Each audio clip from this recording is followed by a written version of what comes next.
Hi everybody, it's Carla from Casey Creates. Teacup of Roses, anyone? I wanted to share with you my toil and trouble over trying to teach myself how to make ribbon roses. I've been every time I go to a trim store, I hunt for ribbon roses, and I can never find the ones that I think I see on people's projects online, and they have such pretty ones. So I spent most of Memorial Day trying to make ribbon roses. Oops. I have to say, this one I made a while back by watching a tutorial and ruffling it, and I just ruffled it and twisted it. But this wasn't the one I was really wanting to learn.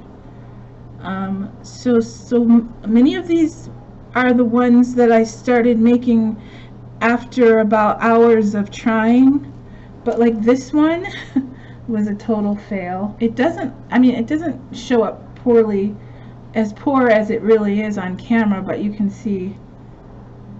Okay, so I just want to give you my experience. I tried to do a shortcut. I kept thinking there's got to be a way I don't have to use a needle and thread, because I was just deciding I was going to be lazy and use my Fabri-Tac for everything, and this is the result. It'll glue everything except the middle. So then I decided, well, I can just stick the tip of my Fabri-Tac down in the flower, but then I would get the ones that looked like a belly button. I really don't like that. This one is made with some silk fabric. The ones that turned out I've already attached to a project, but anyway, I did have to break down and thread a needle and do it the way they were showing me by sewing, and then I started getting some that I actually wasn't horrified by. And what I did was I went to Goodwill, and there was a bag full of just this satin ribbon, and so I was able to practice.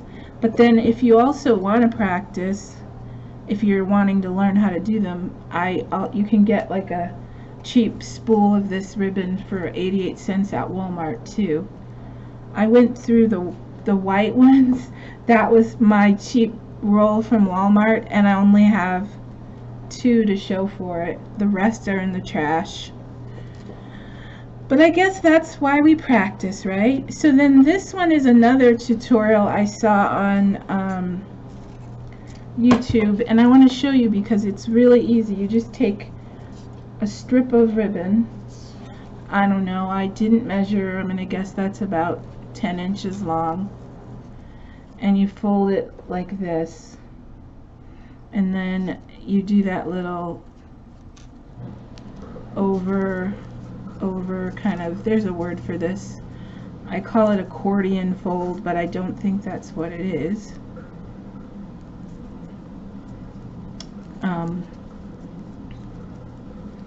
And I just kept doing this over and over again until I got a few that I was happy with. And I don't know why, I just can't do them all consistent. Some of them turn out nice and some of them don't. But as you let it go, it makes that little jack-in-the-box kind of thing. But you just pull the loose end, and supposedly you will get a rose. And then you have to take a needle and thread and sew.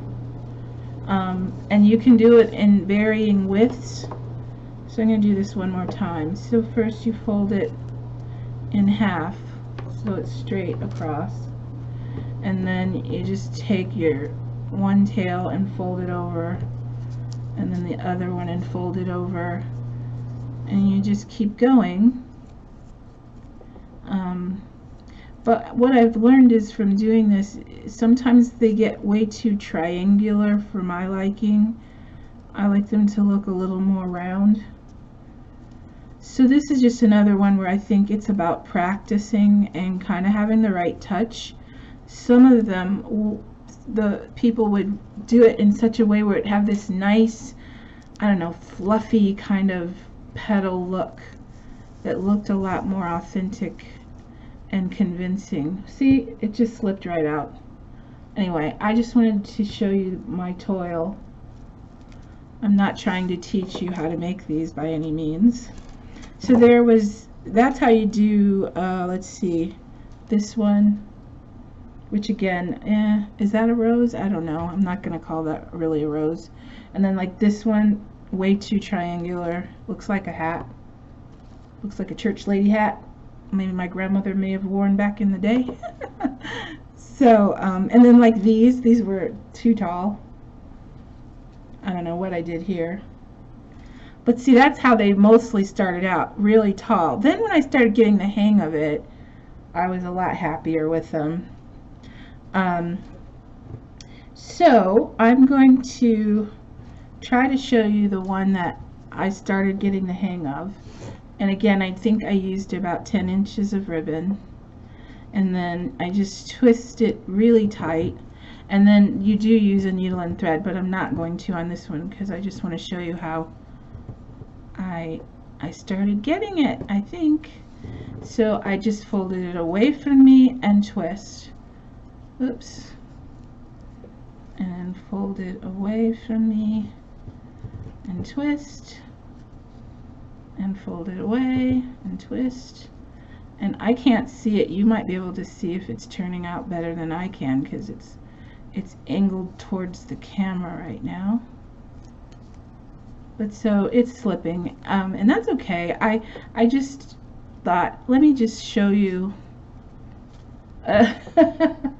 what I've been up to. Boing. I have to say my family was quite patient with me because I was doing this for hours. And what you see right here on the table is all I have to show for it. But it's about practice, and I don't want to give up until I can make the roses that I see in my head.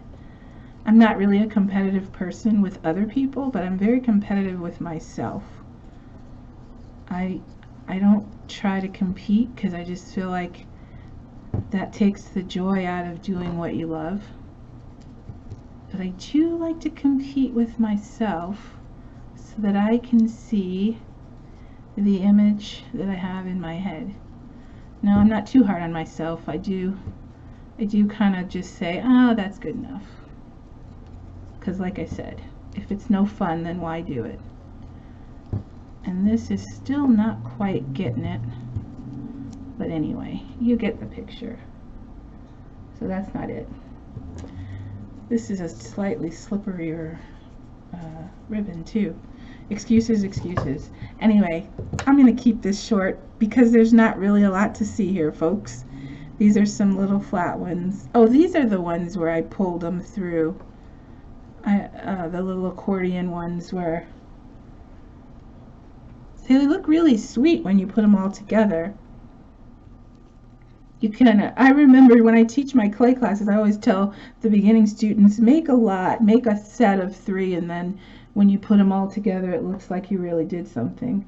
And I am proving myself right just by showing you that when you cluster them all together, it kind of covers up the flaws. I did do this one. I think this one turned out pretty well with the green underneath. So anyway, there's a lot of wonderful videos out there to show you how to do these. And again, disclaimer, this is not a tutorial. This is just me sharing my crafting experience with ribbon roses. And yeah, so there you go. I have a teacup full of roses. Some of them I'll use, others I'm just chalking up to practice. And I'm not going to give up. I think I can get this eventually. So thanks if you're one of the people that gave me a great tutorial on how to make them. And if you make them and you're watching this, do a video and show us how you make yours. I would love that. It'd be very helpful for me. Okay, well, have a great time crafting. I'll see you again soon. Bye.